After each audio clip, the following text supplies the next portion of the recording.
दैनिक भारत विचार, निर्भीड, अचूक, सत्य बातमी।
नमस्कार मित्रांनो, दैनिक भारत विचार न्यूज चॅनलमध्ये मी संपादक दत्ता हजारे आपणा सर्वांचे स्वागत करत आहे।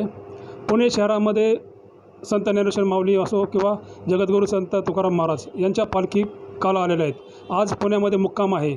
पुण्यामध्ये 2 दिवस मुक्काम असतो। याच अनुषंगाने पुण्यामध्ये सर्व ठिकाणी त्यांना महाप्रसादाचे आयोजन केलं जातं। कोणी आरोग्यविषयक काम करतं तर कोणी त्यांच्या ज्या दैनंदिन गरजा असतात, उदाहरण चप्पल शिवणे म्हणा, अशा विविध गरजा आरोग्यविषयक किंवा अशी विविध कामं त्यांची केली जातात। विविध संस्थांमार्फत त्यांची कामं केली जातात। वारकऱ्यांना एक अविरत सेवा देण्याचं काम पुण्यामध्ये घडलं जातं।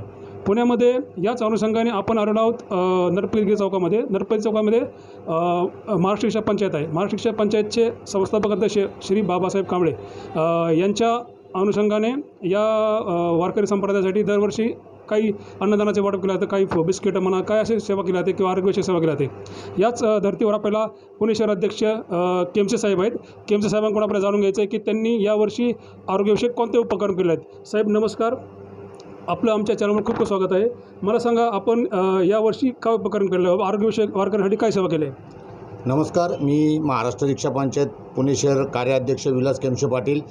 दरवर्षीप्रमाणे ह्या वर्षीसुद्धा महाराष्ट्र रिक्षा पंचायतचे संस्थापक अध्यक्ष, कष्टकऱ्यांचे नेते, देशाचे राष्ट्रीय अध्यक्ष हबप डॉक्टर बाबा कांबळे साहेब यांच्या मार्गदर्शनाखाली देवजीबाबा चौक डी सहाय्य रिक्षा संघटना या ठिकाणी संतश्रेष्ठ जगद्गुरू तुकाराम महाराज आणि माऊली ज्ञानेश्वर महाराज यांची पालखी 2 दिवस मुक्कामी असते आणि यांच्या पालखी सोहळ्यामध्ये लाखो वारकरी या सोहळ्यामध्ये सामील होत असतात आणि त्या वारकरी लोकांच्या सेवेसाठी दरवर्षी आम्ही कार्यक्रम उपलब्ध करत असतो तिथे।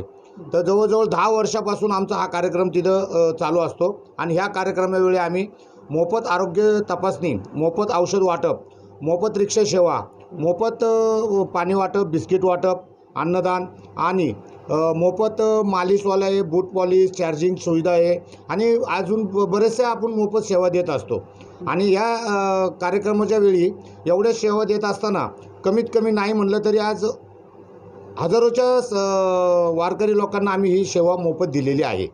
आमच्यासोबत आज पुणे शहराचे आमचे सर्व पदाधिकारी उपस्थित होते। यांनी सर्वांनी ही मेहनत घेतली आहे आणि त्यांचं मेहनतीचं फळ आम्ही दरवर्षीप्रमाणे त्यांच्या मेहनतीचं फळ आम्हाला जगद्गुरू महाराजांच्या संतश्रेष्ठ तुकाराम महाराजांच्या आशीर्वादाने आणि माऊली ज्ञानेश्वर महाराजांच्या आशीर्वादाने आम्हाला हे सेवा करण्याची संधी मिळते। साहेब मला सांगा, साधारण आपण हे आरोग्यविषयक जी सेवा दिलेली आहे साधारण किती लोकांपर्यंत पोहोचलेलं आहे व आपण जे आता म्हणताय बिस्किट वगैरे आपण अन्नदान केलं आहे ते साधारण किती लोकांना प्राप्त झालेलं आहे? कमीत कमी आमच्या हिशोबाने तर कमीत कमी 10 ते 15 हजार लोकांपर्यंत हे सेवा आम्ही पोचलेली आहे। आपला दरवर्षी उपक्रम हाच असतो का? हाच असतो। दरवर्षी हाच एक उपक्रम असतो आपला. साहेब, आता उद्या पालखी प्रस्थान करते दोन्ही, तर पुण्याच्या पुढं आता प्रवास त्यांचा खडतर प्रवास असतो, म्हणजे घाट आहे, पुढे हे आहे, पाऊस आहे, ऊनवार आहे. तर आपल्या या पंचायततर्फे आपण काय त्यांना काय असं काय भेटवस्तू दिली का, म्हणजे उदाहरणार्थ छत्री, रेनकोट किंवा असं काय वेगळं आगळं काय? नाही, असं काही दिलं नाही आहे, परंतु हडपसर बसून आम्ही रिक्षा मोफत सेवा आम्ही त्यांना पुरवतो. मला आता वेगळा प्रश्न घ्यायचा साहेब आपल्याला. आपल्या या टीमतर्फे, आपले जे महाराष्ट्र रिक्षा पंचायत आहे, आपल्या टीमतर्फे पुण्यामध्ये याच ठिकाणी कार्यक्रम म्हणजे नेमले जातात का? अजून काही एक्सटेंड आहेत काय? नाही, पिंपरी चिंचवडमध्ये, निगडीमध्ये आणि पुण्यामध्ये आपला एकाच ठिकाणी असतो इथं, आणि हडपसरमध्ये फक्त आपण मोफत सेवा देत असतो, रिक्षा सेवा. काय वयोवृद्ध लोकांना काय सेवा आगळी केली का? नाही, वयोवृद्ध लोकांना मालिशची आपण सेवा ठेवली होती. कुणाचे हातपाय दुखतात, कुणाचे काय दुखतात, त्यासाठी आपण रिक्षा सेवा फ्री ठेवली होती, आणि मालिशची सेवा त्यांना गोळ्या औषधं फ्री ठेवलेली होती आपण. खूप खूप धन्यवाद साहेब. तसं बोलायला खूप आहे, पण मला तुर्तास थांबावं वाटतं, कारण या महाराष्ट्र रिक्षा पंचायतची सेवा ही गेली 10 वर्षापासून चालू आहे. त्यांची ही सेवा अशीच अखंड चालू राहो व त्यांच्याकडून वारकऱ्यांची सेवा अखंडपणे घडत राहो.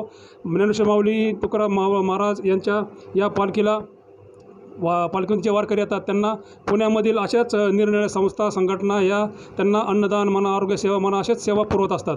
याच अनुषंगाने मी इथं थांबतो. कॅमेरामॅन निलेश संपादक दत्त हजारे, धन्यवाद. ओके.